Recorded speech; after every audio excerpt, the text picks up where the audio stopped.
Bonjour, bienvenue dans les coulisses de la vie d'un psy et coach HP. Alors, vous voyez, j'ai pensé, nous sommes sur Paris, donc j'ai pensé à m'arrêter dans le jardin des Tuileries pour vous faire une petite vidéo. Le jardin est vraiment bondé de monde. Nous sommes le lundi de Pâques, le 22 avril. Il fait très chaud et très beau là sur Paris. Et j'ai cherché un petit coin un petit peu discret pour pouvoir communiquer avec vous. Je pense avoir trouvé, mais je ne peux pas vraiment crier. Voilà, donc j'espère qu'on entendra cette vidéo. Donc comme je vous disais, je vous parlais toujours des pays où je passais, mais que j'oubliais finalement de filmer. Et cette fois-ci, voilà, c'est fait. C'est fait. Alors je reviens. Pourquoi je suis dans le jardin des Tuileries? Parce que je suis en train de marcher et je reviens de la rue des Irlandais, du 5 de la rue des Irlandais. Dans le 5 de la rue des Irlandais, vous trouvez le centre culturel irlandais, qui est ma foi magnifique, avec une médiathèque, une bibliothèque fabuleuse.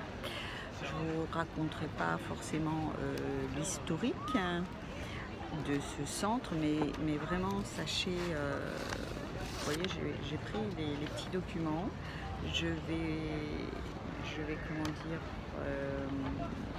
les montrer à un ami que je connais bien, qui est irlandais, donc il sera ravi de pouvoir lire un petit peu sur ce centre. Voilà, naturellement on peut toujours rigoler, mais c'est toujours mieux de pouvoir voir à la fois des photos. Vous savez, l'informatique c'est bien, moi j'en suis la première à m'en servir, mais parfois le papier c'est pas plus mal. Voilà, donc ce centre culturel irlandais, il se situe dans un bâtiment historique du Collège des Irlandais à Paris. Il a fêté ses 15 ans en 2017, mais bien entendu, il est bien plus vieux puisqu'il a toute une autre histoire. Il est en plein cœur du quartier latin, le quartier latin qui est toujours un plaisir de visiter. Vous savez, pas loin du Panthéon, pour ceux qui connaissent un peu Paris.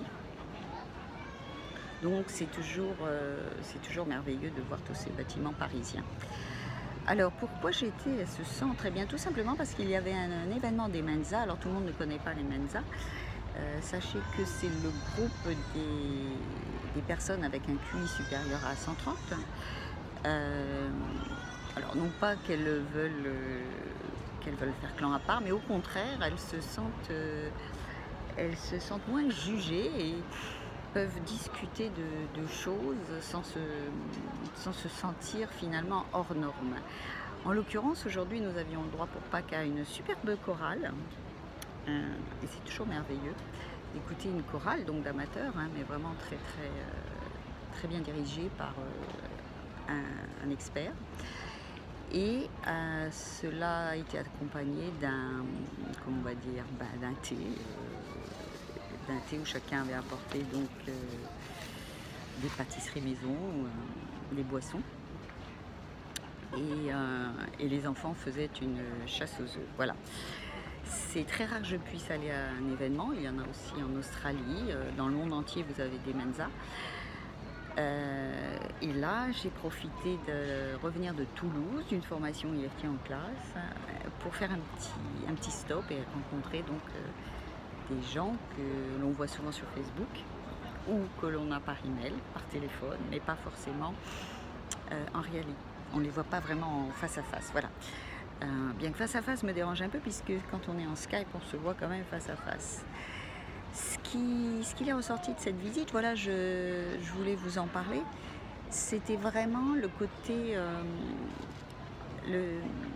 cette façon qu'on a de penser en tant que HP. Souvent, il est très difficile, tant qu'on n'a pas été diagnostiqué, finalement, de se sentir complètement, je veux dire, en aliment avec soi-même. Pourquoi je vous dis ça? Un autre exemple, il y avait une jeune femme qui dans son couple, a commencé finalement à mieux comprendre la communication de son couple quand eh bien, elle a été diagnostiquée et a su que effectivement son mari n'était pas en mesure de la comprendre, puisque elle raisonnait d'une toute autre manière. Donc c'est un discours que je voulais vous... Enfin, c'est peut-être pas le mot discours, c'est l'approche que je voulais vraiment comment dire, vous mentionner, c'est que l'approche de la communication, que vous soyez HP ou non, donc au potentiel ou non, on attribue toujours à la personne qui est en face de nous notre façon de penser. Et bien entendu, si vous ne faites pas attention, vous n'allez pas comprendre pourquoi elle ne va pas réagir comme vous. Donc vraiment, c'est mon conseil du jour. Je ne vais pas être trop longue sur cette vidéo puisqu'il y a pas mal de monde autour. C'est que quand vous avez une personne en face, c'est tout à fait normal. Même moi encore, j'ai ce réflexe de lui attribuer ma manière de penser. Mais essayez de faire comment dire, de prendre du recul et d'un seul coup de vous dire « Ah non, c'est vrai, elle ne pense pas forcément comme moi ». Elle n'a pas la même communication non plus, parce que ce n'est pas non seulement une façon de penser, c'est une façon de communiquer, de percevoir les choses. Et c'est très important. Et c'est peut-être là où on va retrouver l'empathie, j'aime pas trop ce mot. C'est plus, dites-vous déjà d'accepter que l'autre ne soit pas comme vous et communique différemment. C'est déjà un grand pas. Et cherchez plutôt à voir ce que l'autre personne veut vous faire passer comme message. Alors c'est vrai qu'il y a beaucoup d'HP qui sont des hypersensibles, qui peuvent comprendre ce que l'autre ressent, mais ce n'est pas le cas de tous les HP, quoi qu'on en dise, pour moi. Et de la même manière, vous avez des personnes, on va dire, qui peuvent être que hypersensibles, qui n'ont pas forcément un cerveau structuré comme un HP. Donc faites très attention à ça, j'en reviendrai souvent. Mais voilà, je vais finir cette petite vidéo avec cet aperçu que vous avez derrière moi, pas vraiment ce qu'il y a de plus parlant, mais du jardin du Luxembourg. Et je vais vous dire, ravie d'avoir pensé à m'arrêter dans un petit coin pour faire cette capsule, donc dans les coulisses de la vie d'un psy et coach HP, autre qu'à Sydney et là sur Paris. Voilà, je vous dis à très bientôt et surtout, n'oubliez pas de liker. Bye!